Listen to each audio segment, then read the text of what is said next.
શ્રી ભાગવતમાં કહ્યું છે કે શ્રી ઠાકોરજી પોતે વનમાં ગોચારણ માટે સખાઓ સાથે પધારે છે ત્યારે બધા ગોપીજનો લીલાનો અનુભવ કરે છે.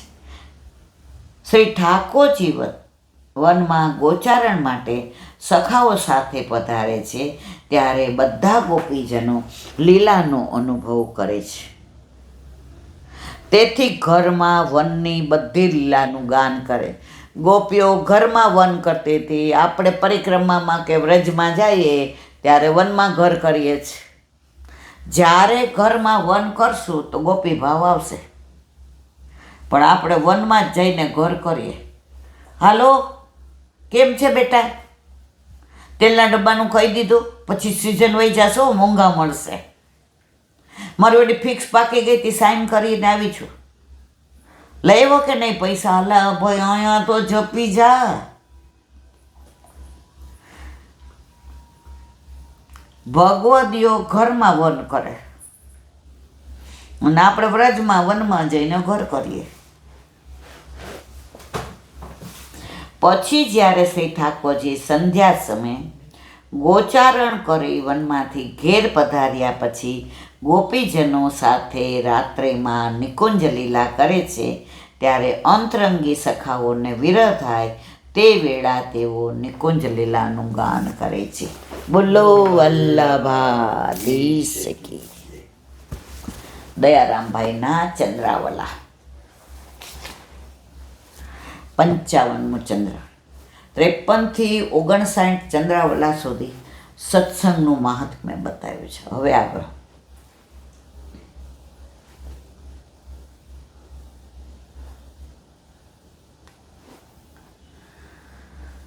જેને જોતા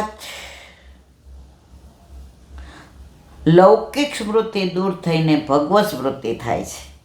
જેમનું મન સદા ભગવત ગુણોના આવેશવાળું હોય, અહર્નિશ તેમાં જ રચ્યું પચ્યું રહે. ઘણા ભગવતીઓ હોય ને, કાંઈ આપણે વાત પૂછીએ ને તો એ ઠાકોરજીની અનુસંધાનની લીલા કહી દે. લૌકિકમાં આપણને અલૌકિકમાં ખેંચી જાય. તો આપણે જે ઓલા લૌકિક આવેશ હોય ને એમાંથી બહાર નીકળીને અલૌકિકમાં પહોંચી જાય. આવાને ભગવદી કહેવાય, આપણને નો કહેવાય. ઘણા મને એમ કે ભગવદી, મેં તો મારા વાલા હજી વાર છે, કેટલા જન્મો લેશો ને હજી આપણે પૂરા વૈષ્ણવ નથી બન્યા. ભગવદીની તો વાત ક્યાં ને ક્યાંય છે. તો ભગવદીને જોઈને ભગવાન યાદ આવે ને એને કહેવાય ભગવદીએ.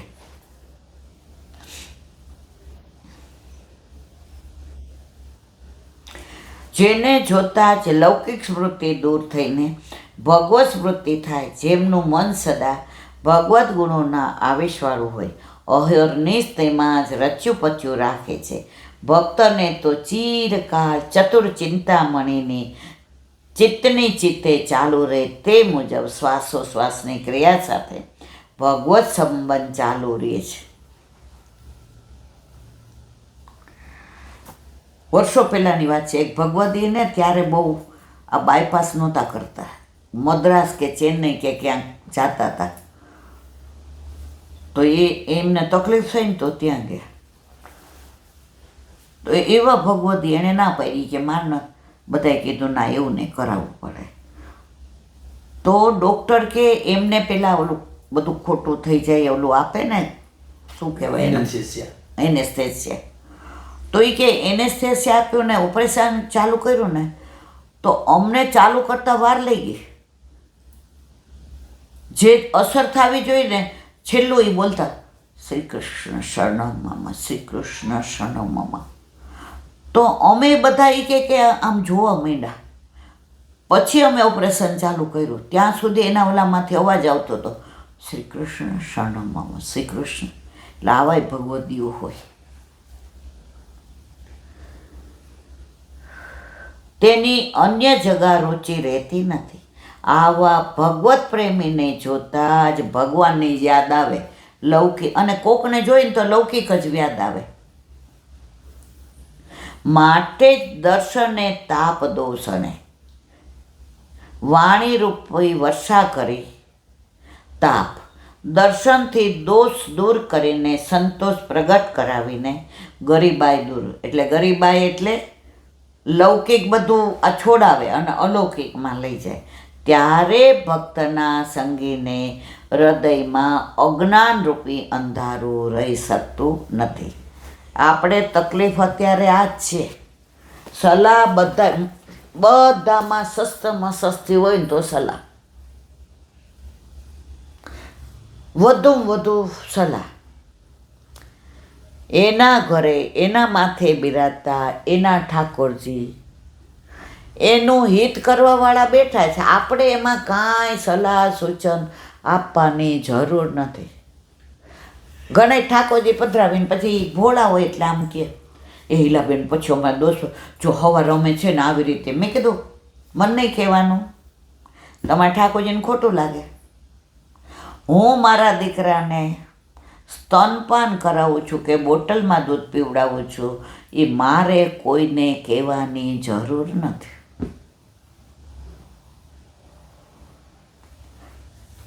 તો તમે જે તમને ગુરુદેવે આજ્ઞા કરે, પુષ્ટ કરી દીધા, તમારો ભાવ હવે એમાં પુષ્ટ થાય છે, તો તમારો લાલો કેમ કરો મને કાંઈ ન કહેવાય, પ્રગટ કરે રસ જાય. અને અપરાધની ચિંતા નહીં કરવાની. આપણા પ્રભુ આપણા અપરાધ જોવા નથી આવ્યા, અને જ્યાં ક્યાંક એવું થશે ને તમને જતાવી જ દેશે. એમાં આવું ન કરાય.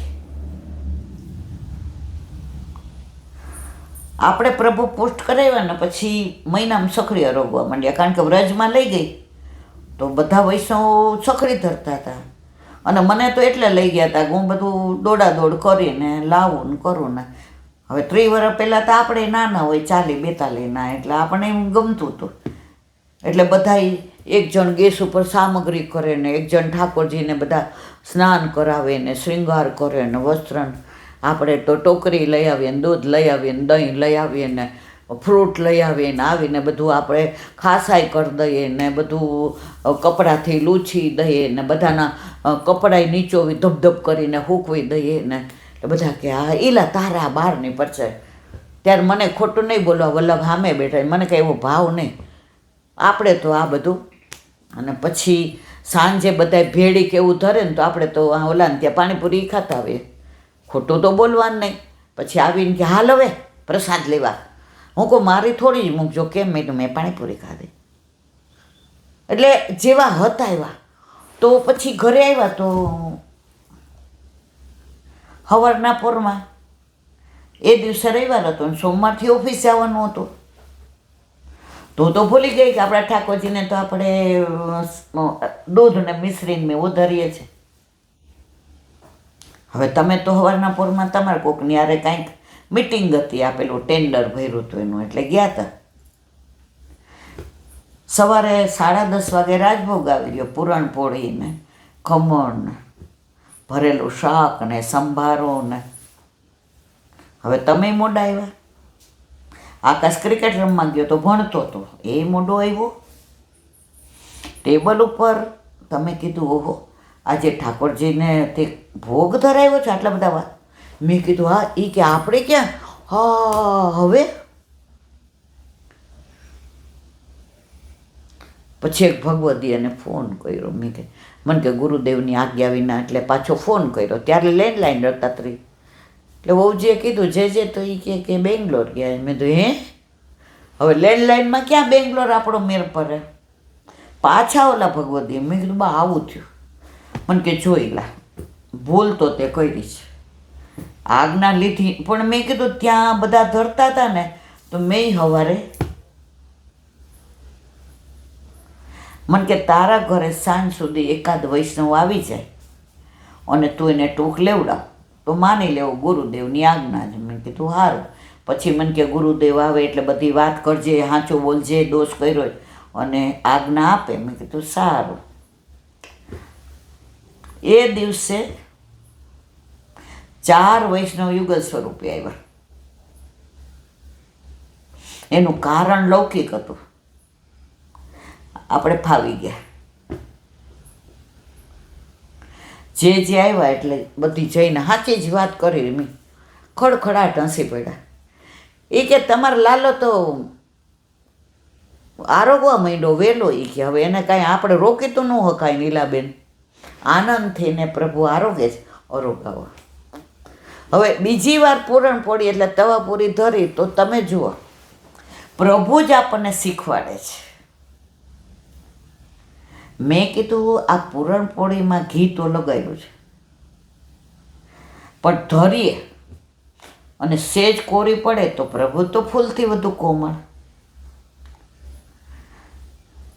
તો કોઈ આપણને કીધું નહીં તો એક વાડકીમાં ચાંદીની કટોરીમાં ઘી મૂકી દીધું, 4-5 બટકા કર્યા. મેં તો આ બોળીના ગોપી ખવડાવશે, આ ટેરો કરવો પડે ને, મારે તો અંદર અવાય નહીં, નહીં તો હું આવું. અને ઠાકોરજીને ધરાવ્યું. હાંજે ઓલા વૈષ્ણવ જે ભગવદી અને 2 દીથા ફોન કરતી હતી ને આવું, એ આવ્યા. એ કે શું કીધું? મેં કીધું જે કીધું. તમારા ઠાકોરજી અરોગવા માંડ્યા, અરોગાવું ખડખડાટ. મેં તો હસી પડી. પછી એમને મેં કીધું કે બા તમારા ઘરે ટૂંક લેશો? એ કે ના, હું ક્યાં કોઈના. મેં કીધું બા મારા ઘરે લ્યો ને. અમારે સામું જોઈને કે લાવ. તો ઓલી વાડકી ઘીની હતી ને એ બીજામાં કાઢ લીધી હતી ને બોળીને. મને કે લે તને તો ખબર છે એ કે આવી રીતે બોળીને થાય. મેં કીધું ઠાકોરજીએ કીધું કે આખું. મને કે રીત આ જ છે. ઈલા મારા રૂવાટા ખડા થઈ ગયા. તો આપણા પ્રભુ જ્યારે ઘરે પધારે છે ને, આપણને કોઈને કોઈ રીતે જતાવી દે છે. એટલે આપણે બહુ આની ચર્ચા કરવાની નહીં. આ તો એક દાખલો એટલો આપ્યો, બિચારા બધાય ફોન કરે, ઈલા બેન અમે આમ કરીએ તો દોષ પડશે, આમ કરીએ. એક બેનને ફૂલ ડાયાબિટીસ 350-400 રહે, એટલે ઓલું ઇન્સ્યુલિન લેવાનું. હવે કે સવારે મારે નાહીને તરત કાંઈક મોઢામાં નાખવું પડે, પછી હું ઇન્સ્યુલિન લઉં. તો ઠાકોરજીને મેં કીધું દવા તરીકે તો લેવું પડે ને મારવાલા. આપણા પ્રભુ આપણને બધું જ જતાવી દે છે. બધી ચર્ચા બહાર કરવાની જરૂર નથી. બોલો વલ્લભાધીશ.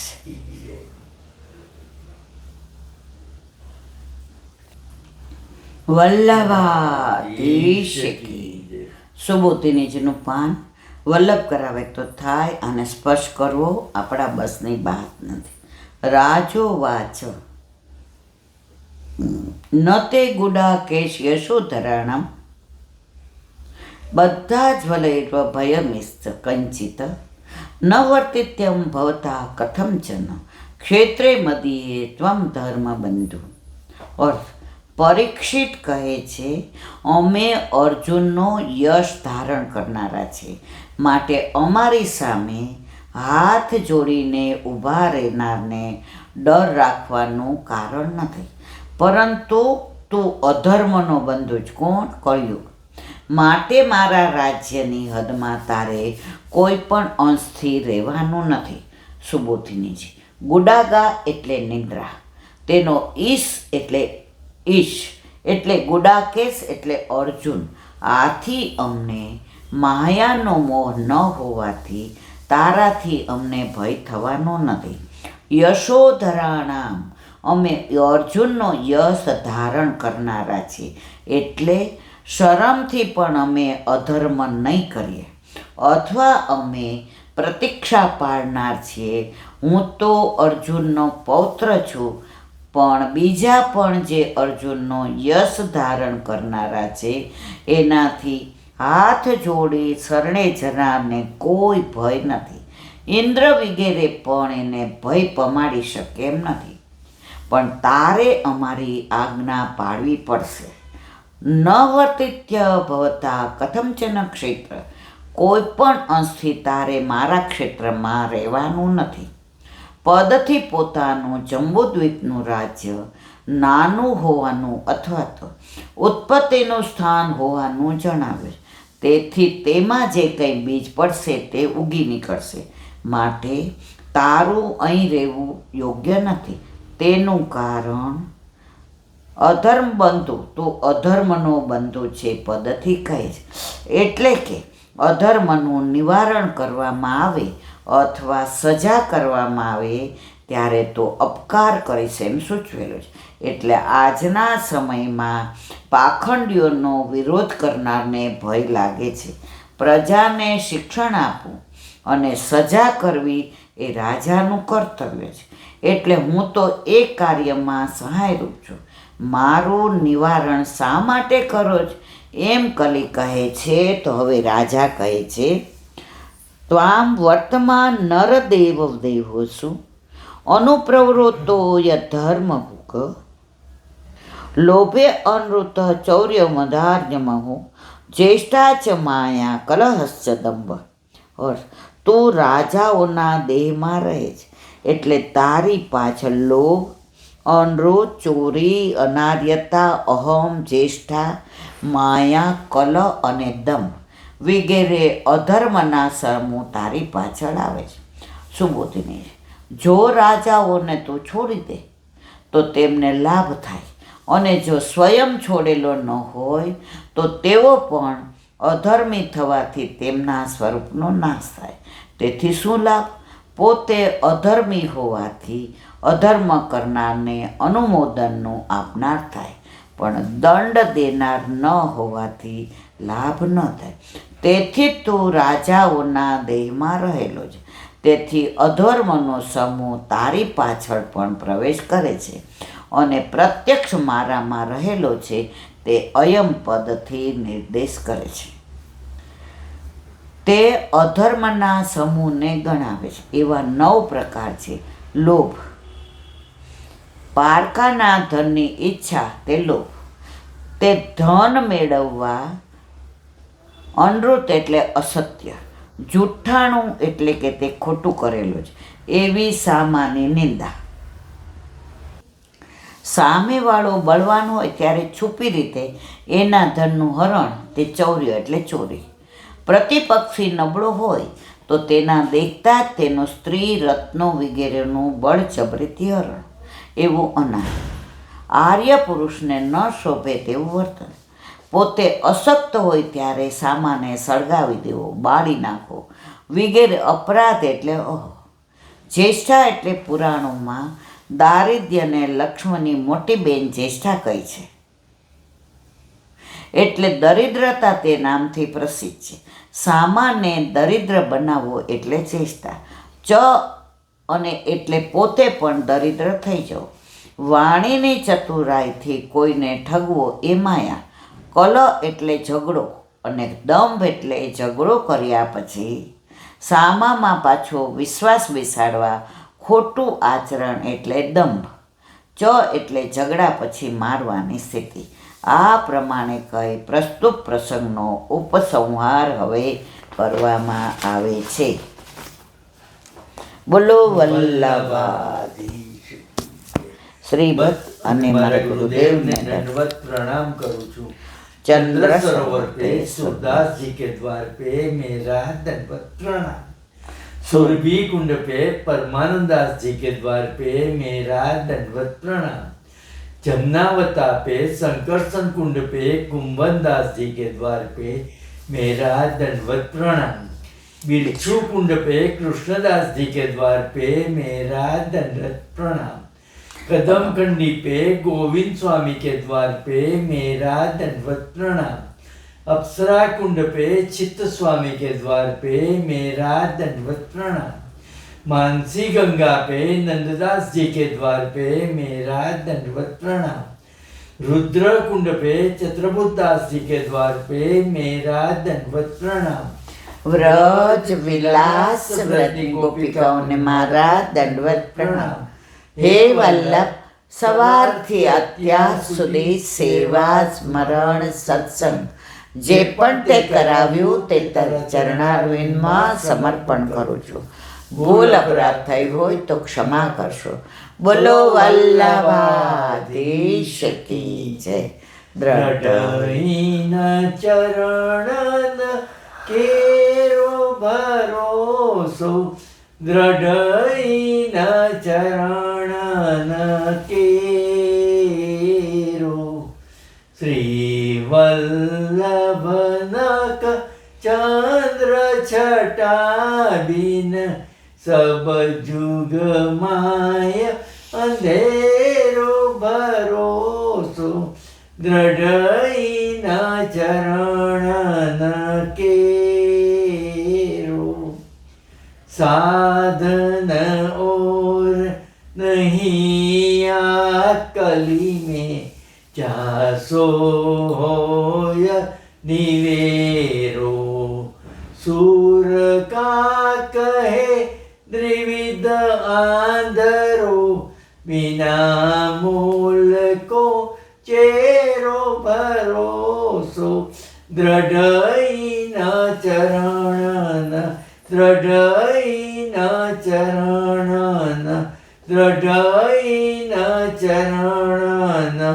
केरो શ્રી વલ્લભાધીશ કી જય. આજનો આ સત્સંગ મારા વલ્લભના ચરણારવિંદમાં સમર્પણ કરું છું. ભૂલ અપરાધ થઈ હોય તો ક્ષમા કરશો. આ મારા વલ્લભની વાણી અને ભૂલો એ મારી. બોલો વલ્લભાધીશ કી જય. બધાય વૈષ્ણવને જાજા કરીને જય શ્રી કૃષ્ણ. જય શ્રી કૃષ્ણ.